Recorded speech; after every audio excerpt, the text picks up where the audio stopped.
Mas nós estamos recebendo hoje aqui também 3 pessoas maravilhosas, importantíssimas, que vão falar sobre a interferência do medo na fala, né? Nós vamos falar com a fonoaudióloga Laila Weintraub, nós vamos falar também com o militar da Marinha e estudante de psicologia Eduardo Danju e com a nossa querida Márcia Gonçalves, que é psicóloga. Nós vamos falar sobre esse assunto hoje, vocês vão ver que não é um medo assim de um, de outro, não é só o seu medo, não. É um medo da maioria das pessoas. Segundo a nossa fonoaudióloga Laila Weintraub, esse medo é o segundo maior medo que as pessoas têm, né? O primeiro vem a falar agora com os nossos convidados. Bom dia, Laila Weintraub, tudo bem? Bom dia, Rosária. É um prazer mais uma vez estar aqui com o nosso quadro da segunda-feira, falando da fonoaudiologia, né, dos aspectos da fonoaudiologia. E hoje nós vamos falar sobre o medo, principalmente de falar em público, né? E às vezes até de se comunicar no dia a dia. Tem muita gente que sofre, como você disse, é o segundo maior medo da população, perdendo apenas por medo da violência. 56% da população é tímida. Olha, por que as pessoas têm medo de falar e principalmente de falar em público? O medo, ele pode partir através de uma experiência negativa que a pessoa teve quando era mais nova, uma experiência de exposição, e ela teve uma experiência, sei lá, na escola, ela foi se apresentar, aconteceu, ela gaguejou, que são os sintomas básicos, né? A pessoa começa a suar, a gaguejar, a ter tremores nos lábios, nas mãos, a segurar um papel. E aconteceu e ela ficou com essa experiência negativa, ela teria que passar por uma experiência positiva para superar esse medo. Ou mesmo na própria educação. Às vezes uma educação muito repressora, onde os pais exigem muito dos filhos, para falar mesmo. Então não há diálogo em casa. E a criança cresce sem se comunicar devidamente com os amigos ou com os familiares e acaba criando esse medo. Quando a gente tem esse medo, não tem jeito, né? Profissionalmente, emocionalmente, a gente precisa acabar com ele. Existem as técnicas, a gente vai falar daqui a pouquinho sobre isso, mas eu quero perguntar ao contrário. Para que as pessoas não tenham medo, como que deve ser a criação, né? Desde pequenininho você tem que aprender a se comunicar, a não ter vergonha, a não ter medo, Isso. A ser comunicativo, a poder expressar os seus sentimentos, né, as suas vontades. Como que deve ser a criação de uma criança, né? A partir de que momento os pais podem colaborar para que ele cresça e seja um adulto sem traumas, sem medos? A comunicação oral ela é importantíssima. Quando a criança começa a aprender a falar, ela começa a se comunicar, não só com a família, com outras pessoas, na escola posteriormente, mas em casa, primeiramente. O primeiro contato da criança é com a família.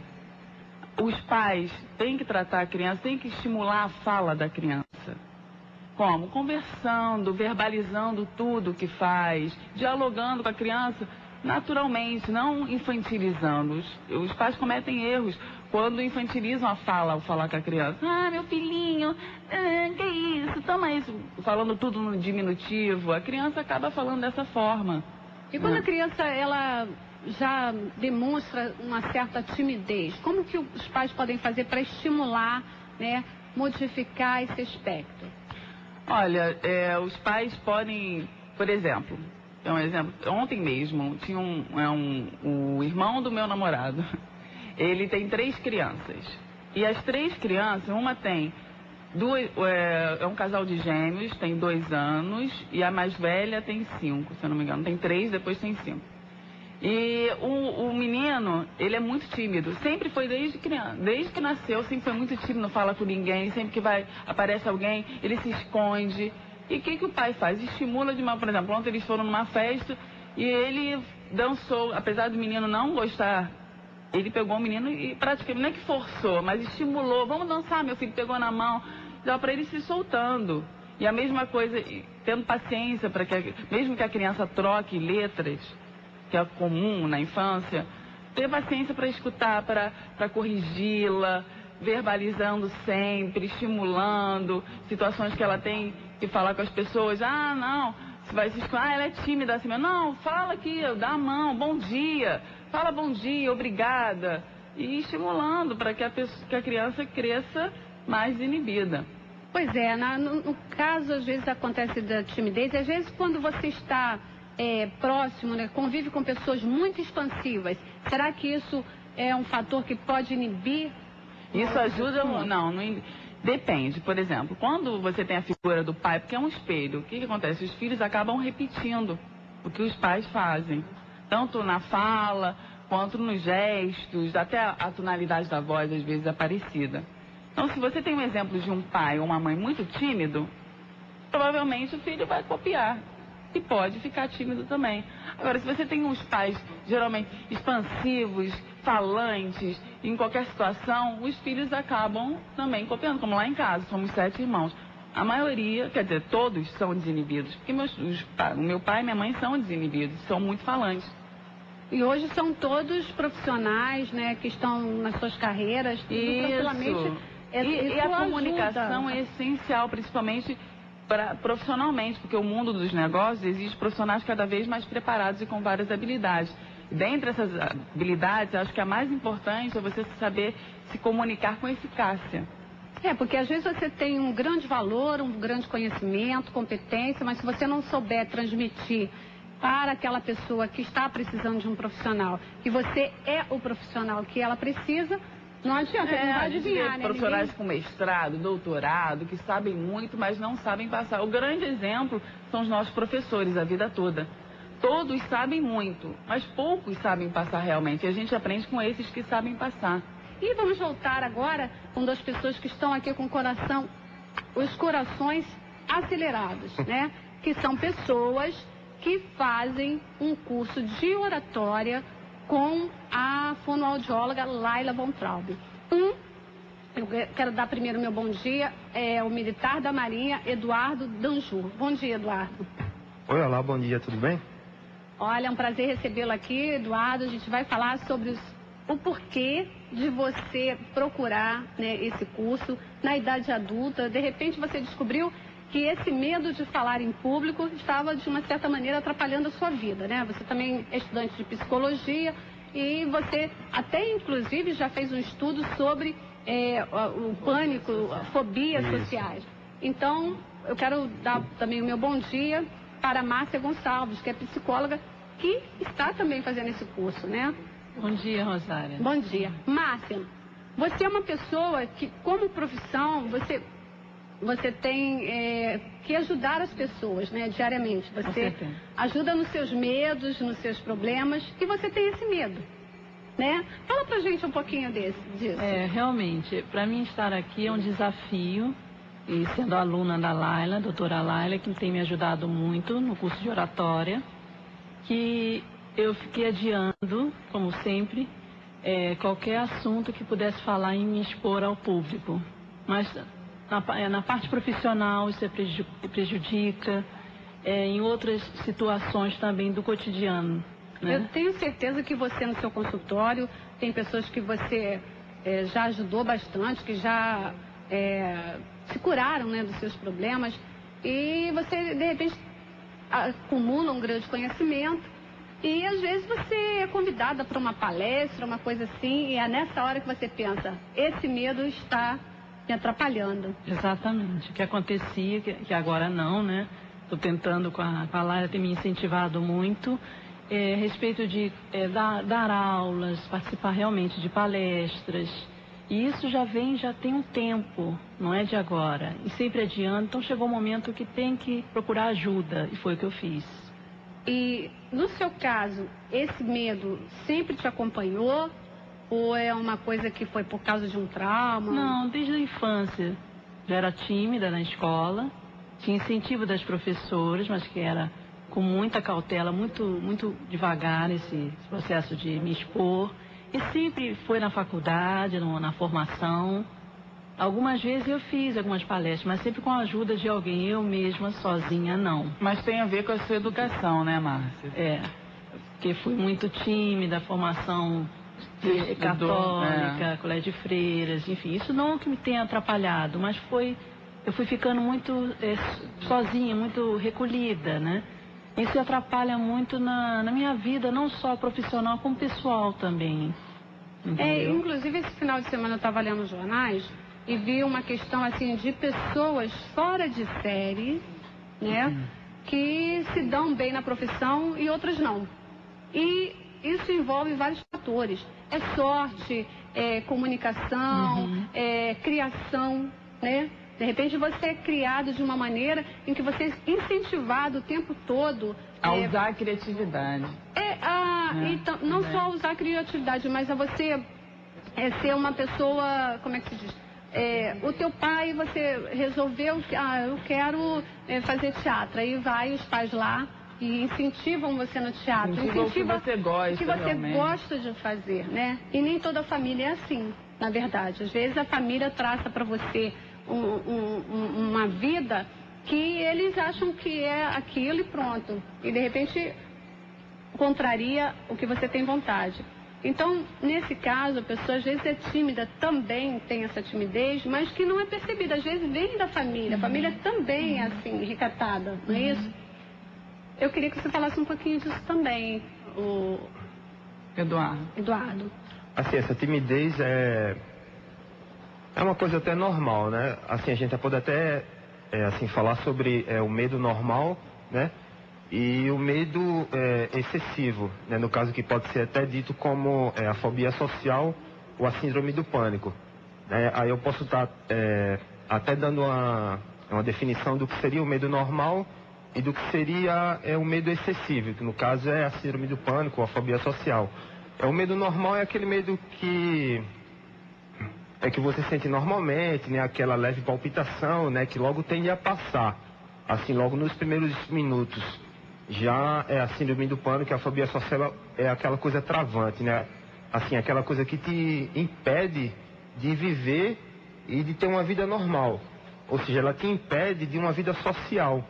Por exemplo, se você entra num ônibus, o motorista está correndo muito, é normal que você tenha medo. Isso, é normal. O que não é normal é você, a partir de então, não querer mais andar de ônibus de jeito nenhum.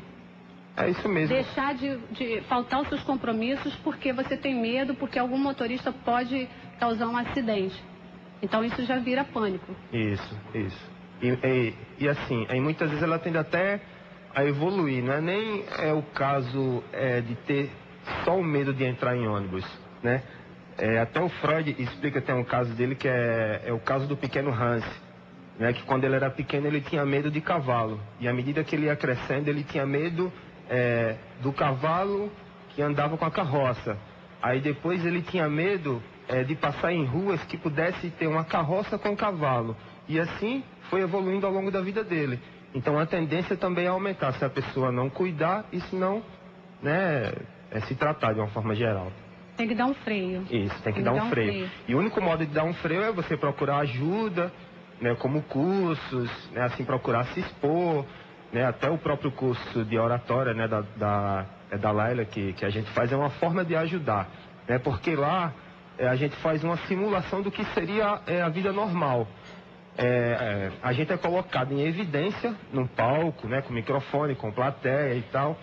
E a gente vai se ajudando e chega até a ser uma terapia de grupo, né? E a Laila, ela chega a ser até uma amiga da gente, porque vai nos ajudando, vai conversando. Isso tanto de modo particular, um a um, como no grupo.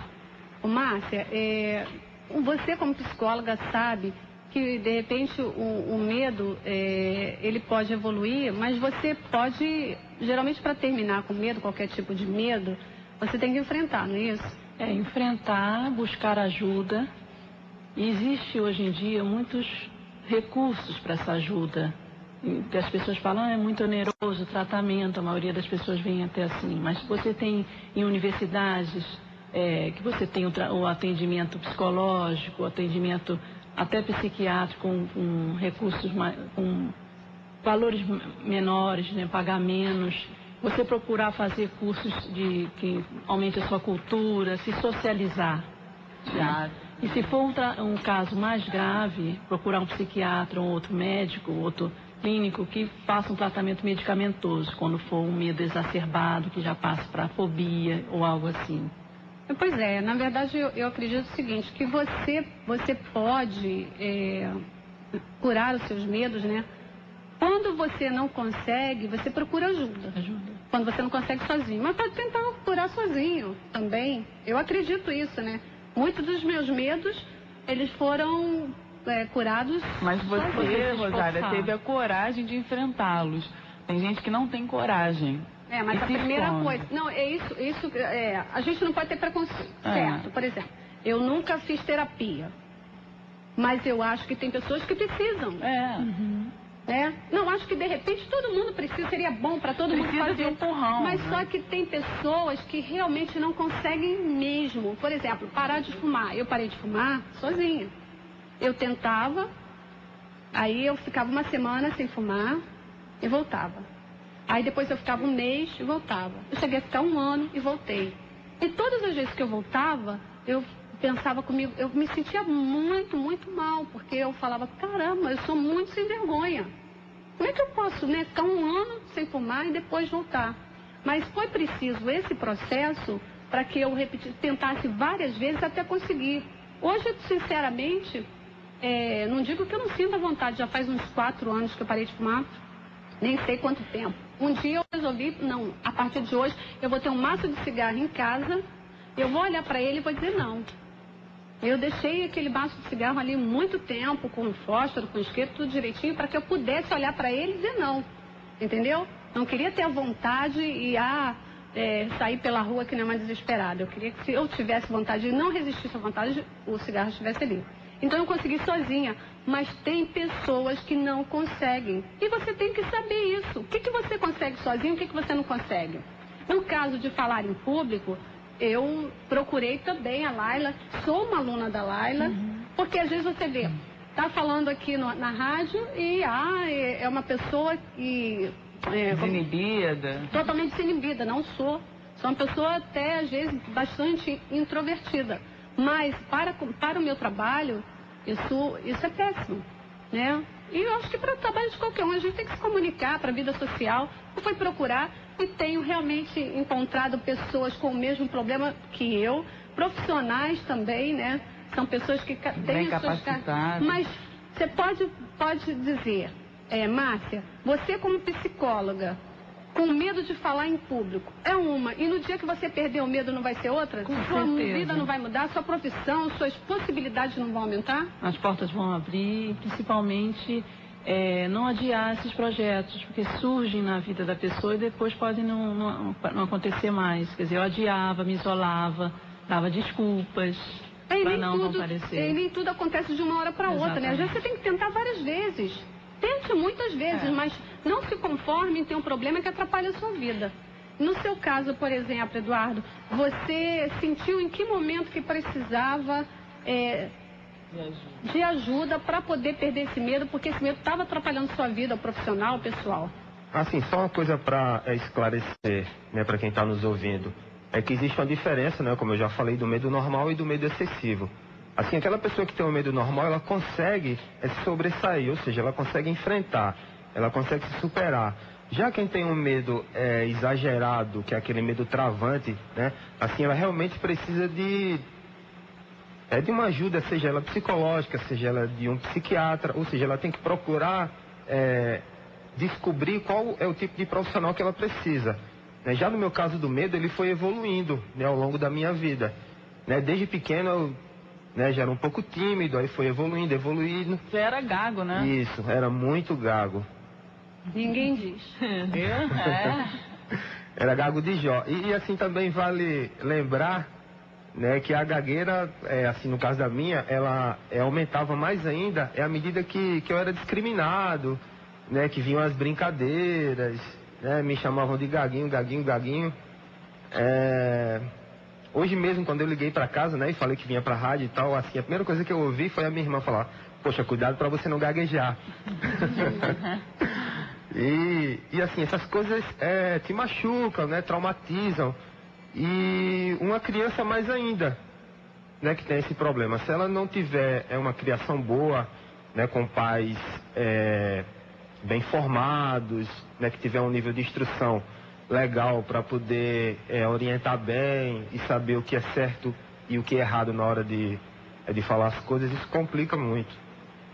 É verdade. Márcia, no teu caso, assim, você tem umas 2 ou 3 aulas, não é isso que você tem feito?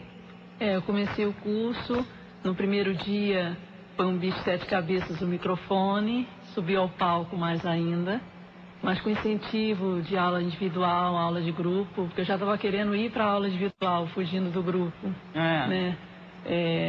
Permanecer com o olhar fixo entre as pessoas, que eu botava o olhar para cima, para não encarar as pessoas, enfim. E vi que durante a minha formação, na apresentação de seminários, eu sentia muita sudorese, taquicardia, falta de ar, a voz travava. Bolo na garganta, né? Enfim, bolo na garganta, secura na boca, aquelas sensações... Quase a sensação de desmaio. As sensações exatamente que a pessoa que tem esse medo de falar em público costuma ter. Quando você foi convidada para vir aqui na rádio e falar através dos microfones da Rádio Bandeirantes, o que você sentiu? Eu pensei que eu não ia vir, realmente, que eu pensei, meu Deus, qual a desculpa que eu vou dar agora, não dá mais. É geralmente o que acontece com a gente. Com o incentivo do Eduardo, da doutora Laila, realmente estou aqui, que nem eu mesmo estou acreditando.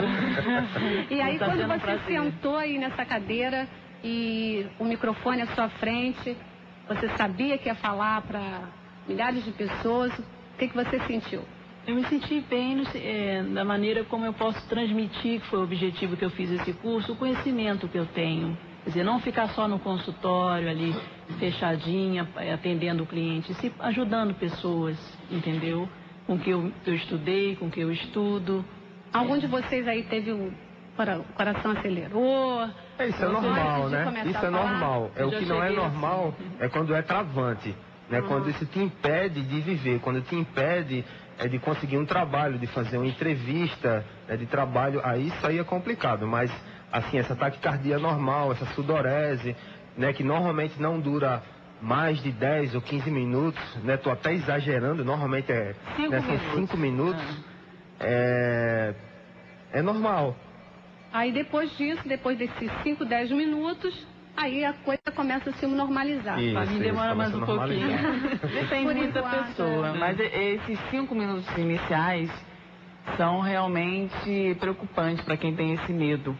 E você tem que se acostumar. Primeiro que as pessoas começam a pensar muito negativamente. Eu não vou conseguir, eu não sou capaz, aí não consegue mesmo. Tem que acreditar. Já sofre aí dá aquele famoso branco. A pessoa tem que enfrentar, começar a falar, se sentir confortável, ela consegue. Todo mundo, até os grandes oradores têm esse medo. Muitos até bebem antes de se apresentarem.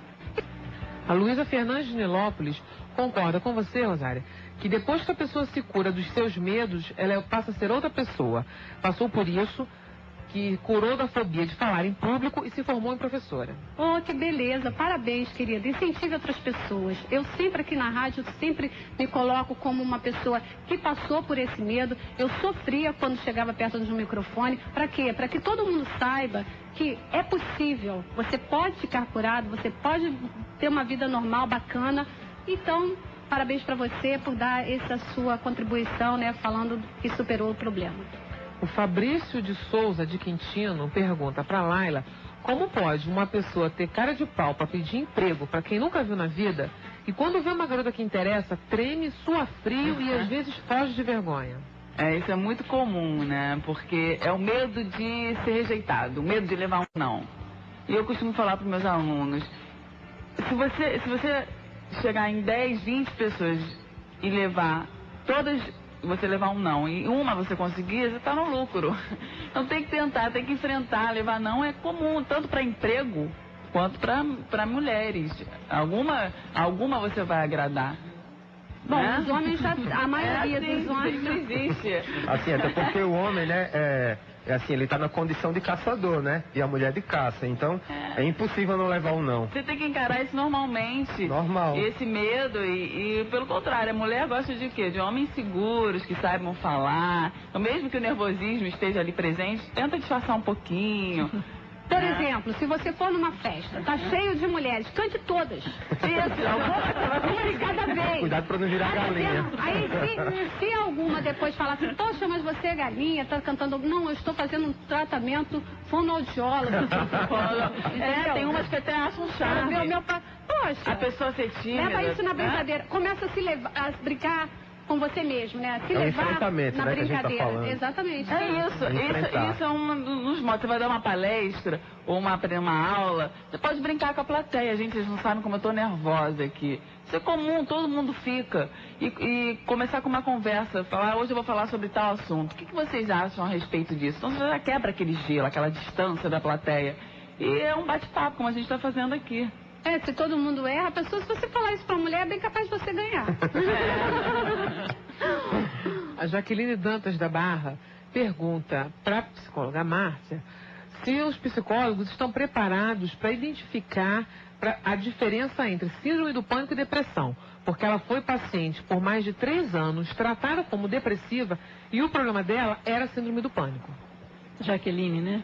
Jaqueline, realmente pode ser tratada, porque o psicólogo, ou psicanalista, ou psiquiatra, ele tem como identificar, só que é um tratamento que seja não muito rápido, é um tratamento longo, que tem uma disciplina, que ele consiga identificar que a síndrome do pânico é completamente diferente da depressão, que a depressão é algo mais longo, é algo que afeta muita coisa da pessoa.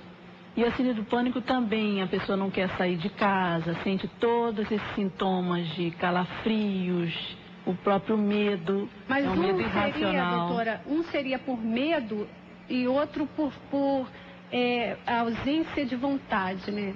São de coisas vontade, diferentes. De assim. várias outras coisas. A depressão de se isolar também. Você perde o desejo, a vontade, a alegria. Querer se isolar. E começa a se isolar. Não tem muito vontade de fazer pânico, coisas do cotidiano. Mais lenta a pessoa fica, enfim, vários outros sintomas. Então a pessoa tem como realmente identificar, entendeu? Só que procurar um profissional que faça esse trabalho minuciosamente e não de um dia para o outro. Isso é um tratamento longo e muito observado e com cautela. Se você estiver inseguro com o tratamento que você está recebendo, você tem todo o direito de procurar outro profissional. Com certeza. A Maiara de São Cristóvão tem 15 anos, é muito tímida e quer cursar jornalismo. Uma das profissões que não permite timidez. Pergunta para a Laila o que ela deve fazer. Oi, Maiara. Você deve procurar ajuda, enfrentando, como a gente disse aqui, esse medo. Existem cursos, o curso de oratória ajuda muito. Eu tenho alunos até de 14, 15, 16 anos, até 60 anos. Isso é um medo que atinge a população em geral. O curso de teatro também ajuda você a se desinibir. Em situações sociais, você tem que cantar em público e tem que dançar em público, você tem que enfrentar, não adianta se esconder. Apresentar trabalho lá na frente, da faculdade ou no colégio, isso é um medo também que os adolescentes têm. E tem que enfrentar, não adianta fazer o trabalho e dar para o amiguinho que fala melhor apresentar, isso não funciona. Mesmo com medo, mesmo gaguejando, enfrenta que você vai passar a gostar depois. Você vai ver que vai sair bem. Treina antes em casa. O importante é você saber o que você vai falar. Treinar, ler em voz alta, até gravar a sua imagem. E procurar ajuda, ou do psicólogo, ou num curso de oratória, ou teatro. Isso tudo ajuda você a se desinibir. Uma das coisas que podem fazer com que você fique inibido em relação à fala é a falta de conhecimento do assunto, de aprofundamento do assunto em que você está falando. Então, antes de falar qualquer coisa, é bom você fazer um estudo minucioso, né? Você lê bastante, tenha um papel escrito assim para poder te auxiliar. Isso, com aspecto, uma apresentação, esse apoio audiovisual ajuda muito. Você tem tópicos, quando você vai dar uma entrevista, você vai falar lá na frente, fazer uma apresentação, e com o que você vai falar, para você se organizar. É verdade, minha gente. Estamos agora terminando mais um programa Café das 10. Muito obrigada por estar comigo, por estar me ouvindo e ouvindo aqui os meus convidados.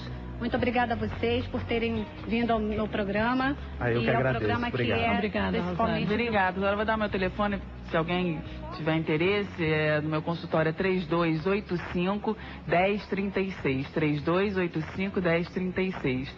E a Márcia também, né, Márcia? Meu contato é 25337955 e meu e-mail pcmgt@uol.com.br. Muito obrigada por estar aqui. Olha que maravilha, gente. Vamos ficar por aqui, mas amanhã a gente volta. Um grande beijo e até amanhã, se Deus quiser.